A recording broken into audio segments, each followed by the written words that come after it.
안녕하세요. 7월 15일 인카운터링의 진행을 하게 된 김동욱입니다. 제가 맡은 본문은 이사야 39장 1절부터 8절의 말씀입니다. 본문의 말씀은 36장부터 이어져 오는 유다가 멸망 후 절망에 빠진 포로지의 포로들에게 선포된 아수르의 횡포에도 굳게 맞섰던 히스기야 시절을 회상하는 마지막 단락으로 40장 희망의 말씀을 선포하기에 앞서 포로된 백성들에게 명확히 전달하고픈 메시지가 들어 있습니다. 이사야와 히스기야의 관점 차이에서 하나님의 선하신 계획과 포로된 백성을 잊지 않으신 하나님의 마음을 전달하는 선지자가 여호와의 구원이 누구에게 속한 것인지 선포하며 이 단어는 막을 내립니다. 오늘 말씀을 같이 나눔으로써 한번 39장이 어떻게 구성되어 있는지 함께 보시도록 하겠습니다. 저는 39장의 제목을 남은 자여 여호와의 구원을 기다리라 라는 제목으로 함께 나누기를 원합니다. 39장 1절 정치적 목적이 다분한 무로닥 발라단. 그때에 발라단의 아들 바벨론 왕 무로닥 발라단이 히스기야가 병들었다 나았다 함을 듣고 히스기야에게 글과 예물을 보낸지라. 그때는 주전 701년, 우리가 36장부터 계속 봐왔던 그 701년입니다. 사네립이 예루살렘만 남기고 유다의 46개 성읍을 점령했을 그 당시, 또 여호와의 사자가 사네립의 병사 18만 5천 명을 쳐서 시체만 남았었던 그때, 히스기야 왕이 죽을 병에서 치유를 받고 15년의 명이 더하여졌었던 그때를 말합니다. 발라단의 아들 바벨론 왕 무로닥 발라단이, 여기에서 무로닥 발라단을 함께 보기를 원합니다.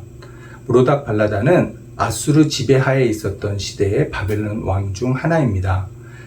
살마네셀 5세의 사망 후 반란을 일으켜 722년부터 711년까지 아수르로부터 독립국가를 유지하다가 사르곤 2세 사네립의 아버지입니다. 에게 잡혀갔고 사르곤 2세 사망 후 다시 704년에서 703년까지 약 7에서 9개월간 다시 바벨론을 아수르로부터 독립시킵니다. 701년 당시엔 사네립에 축출되어 망명하던 시절로 나옵니다. 히스기야가 병들었다 나았다 함을 듣고 히스기야에게 글과 예물을 보낸지라. 탈아수르의 꿈을 끊임없이 지향하던 무로닥 발라단의 정치 목적이 다분히 있었던 것으로 사료됩니다.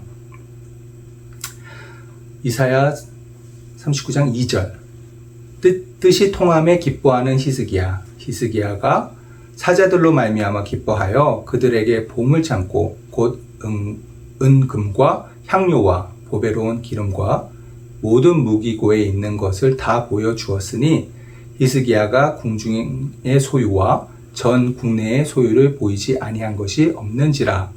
히스기야 또한 강력한 동맹국이 아쉬웠던 때에 바벨론과 좋은 파트너가 될 수 있을 것이라 확신했었던 것으로 추측됩니다. 동맹국의 신임을 얻고자 유다의 힘과 재력을 과시하기 위하여 보물 창고, 무기고, 궁중의 소유, 전 국내의 소유를 다 보여주었던 것으로 보여집니다. 3절에서 4절 이사야와 히스기야의 다른 관점. 이에 선지자 이사야가 히스기야 왕에게 나와 묻되 그 사람들이 무슨 말을 하였으며 어디서 왕에게 왔나이까 하니 히스기야가 이르되 그들이 원방 곧 바벨론에서 내게 왔나이다 하니라.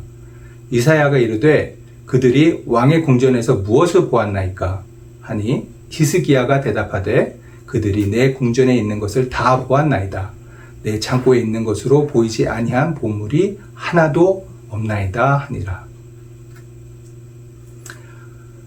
이사야가 묻습니다. 무슨 말을 했고 어디에서 왔나? 그것에 히스기야는 이렇게 대답합니다. 원방 바벨론에서 왔다.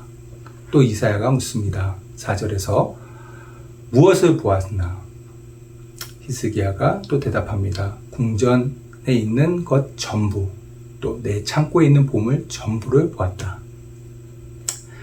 여기에서 이사야와 히스기야의 바벨론에 관한 다른 관점을 바라볼 수 있습니다. 먼저 이사야의 관점은 가까운 미래에 유다를 멸망하게 할 곧 아수르를 대신하여 하나님의 심판 도구가 될 나라로 바벨론을 바라봅니다. 하지만 히스기야는 그와 다르게 당장 연합하여 아수르의 위협에서 유다를 지키는 데 도움이 될 수 있는 나라로 바벨론을 바라봅니다. 하나님께서 유다와 그 백성을 여호와께서 지키신다는 것을 보여주었음에도 불구하고 여호와에 대한 신뢰가 부족한 히스기야의 모습을 볼 수 있습니다. 5장에서 7절 여호와 하나님의 신탁. 우리가 36장부터 쭉 봐왔던 8가지의 신탁 중 7번째와 8번째 신탁을 이 본문에서 보실 수 있습니다. 5절 이사야가 히스기야에게 이르되 왕은 만군의 여호와의 말씀을 들으소서. 보라, 날이 이르리니 내 집에 있는 모든 소유와 내 조상들이 오늘까지 쌓아둔 것 모두 바벨론으로 옮긴 바 되고 남을 것이 없으리라 여호와의 말이니라. 또 내게서 태어날 자손 중에서 몇이 사로잡혀 바벨론 왕궁의 황관이 되리라 하셨나이다 하니. 보라, 날이 이르리니 유다 왕국의 심판의 때가 왔음을 알립니다. 7번째 신탁, 내 집에 있는 모든 소유와 내 조상들이 쌓아둔 것 모두 바벨론으로 옮긴 바 되고 남을 것이 없으리라. 열왕기하 24장 13절의 말씀을 보면 그가 여호와의 성전의 보물과 왕궁 보물을 집어내고 또 이스라엘의 왕 솔로몬이 만든 것 곧 여호와의 성전의 금 그릇을 다 파괴하였으니 여호와의 말씀과 같이 되었더라 라고 나옵니다. 8번째 신탁, 내게서 태어난 자손 중 몇이 사로잡혀 바벨론 왕궁의 황관이 되리라. 여기에서 유다 왕조의 몰락을 말씀하시는 하나님을 바라봅니다.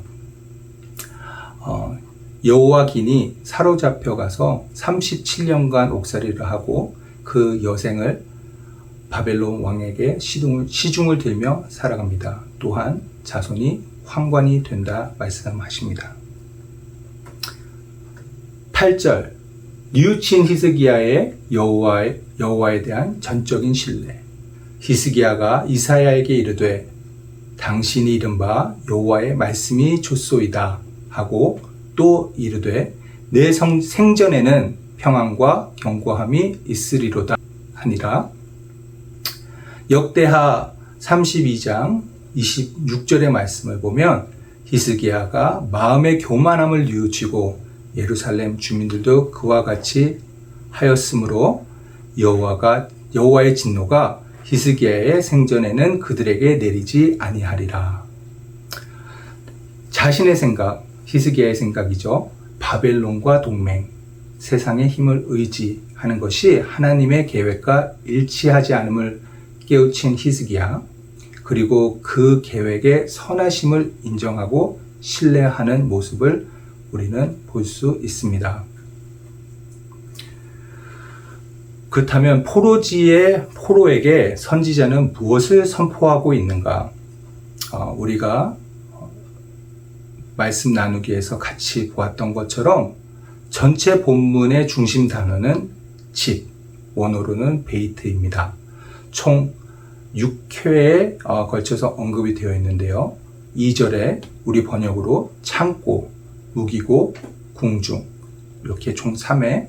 그리고 4절에 우리 번역으로 역시 궁전, 궁전 2회. 그리고 6절에는 집 1회. 이런 식으로 총 6회가 원어 집이라는 베이트라는 원어로 그렇게 오는 것을 볼 수 있습니다. 또 그 후에 7번째 7절에는 자손이라는 원어로는 베인으로 마감이 되는 것을 볼 수 있습니다. 그렇다면 왜 집이 중심 단어가 되는 것일까요?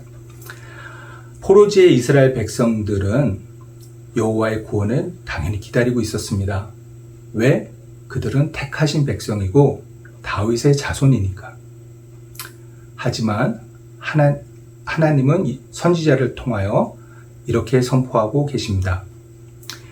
여호와의 구원은 너희들이 이스라엘 백성이기 때문에 있는 것이 아니고 또한 다윗의 자손이기 때문에 있는 것이 아니다 라고 분명히 말씀하고 계십니다. 하지만 그 구원은 하나님의 임재를 누리는 남은 자의 것이라는 것을 강력하게 선포하고 계십니다. 상황과 처지가 절대적일 수밖에 없는 포로지에서 선지자는 현상을 넘어 본질을 바라보며 남은 자의 삶을 살기를 간곡히 선포하고 계신 것을 우리는 바라볼 수 있습니다. 나눔 가이드. 히스기야 왕처럼 우리는 수없이 많은 하나님의 은혜를 체험하며 삽니다. 하지만 몸소 체험한 은혜를 쉽게 잊고 세상의 방식으로 열심히 머리 굴리며 살아갑니다. 도대체 왜 우리는 이리도 쉽게 받은 은혜를 잊고 하나님을 의지하기보다 우리가 가진 짧은 세상의 지식에 의존하는 걸까요? 하나님을 진정 믿고 의지하고 신뢰하며 살아갈 수는 없을까요? 함께 나누어 보시겠습니다. 감사합니다.